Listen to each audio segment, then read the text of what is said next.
সকলের সামনে শ্রদ্ধাকে গুলি করেছে অবনী এবং শ্রদ্ধাকে গুলি করে রক্তাক্ত। সকলেই অবাক হয়ে গেছে। হ্যালো বন্ধুরা, কেমন আছেন সবাই? আশা করি সবাই ভালো আছেন। ভাগ্যরেখা সিরিয়ালের আগামী পর্বে আপডেট নিয়ে চলে আসলাম আপনাদের মাঝে। বিস্তারিত জানতে ভিডিওতে একটি লাইক দিয়ে সম্পূর্ণ ভিডিও দেখতে থাকুন। আমরা দেখতে পারবো যে শ্রদ্ধাকে যখন গুলি করেছে অবনী, ভাগ্যরেখার নাটকে শুরুতেই সোনিয়াকে দেখা যাবে শ্রদ্ধার পিছু করতে থাকে। সেই পর্যায়ে সেখানে চলে আসবে অভয় এবং অভয় শ্রদ্ধাকে দেখে বলতে থাকবে, আজকে তোমাকে আমি রং মাখিয়ে ছাড়বো, আমার হাত থেকে তোমাকে কেউ বাঁচাতে পারবে না। একথা শুনে শ্রদ্ধা তখন বলতে থাকবে, আচ্ছা তাহলে রং লাগিয়ে দেখান।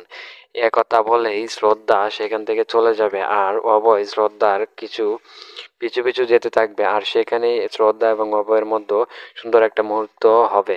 তবে এর পরবর্তীতে দেখা যাবে যে অভয় শ্রদ্ধাকে রং লাগাচ্ছিল, আর রং লাগানোর সময় শ্রদ্ধার চোখে কিছু রং গিয়েছিল। এটার জন্য শ্রদ্ধা অনেকটাই কষ্ট পায় এবং সেখানে এসে তিনি চোখের কিছুটা কম দেখতে পায়। এটার জন্য অভয় সেখান থেকে পানি নিয়ে চলে আসে এবং গেলে সেই সুযোগটাই সেখানে চলে আসেন সোনিয়া। সোনিয়া এসে কালো কালারের রং মাখিয়ে মুখে লাগিয়ে দেন। তো বন্ধুরা, এই ছিল আজকের এপিসোড।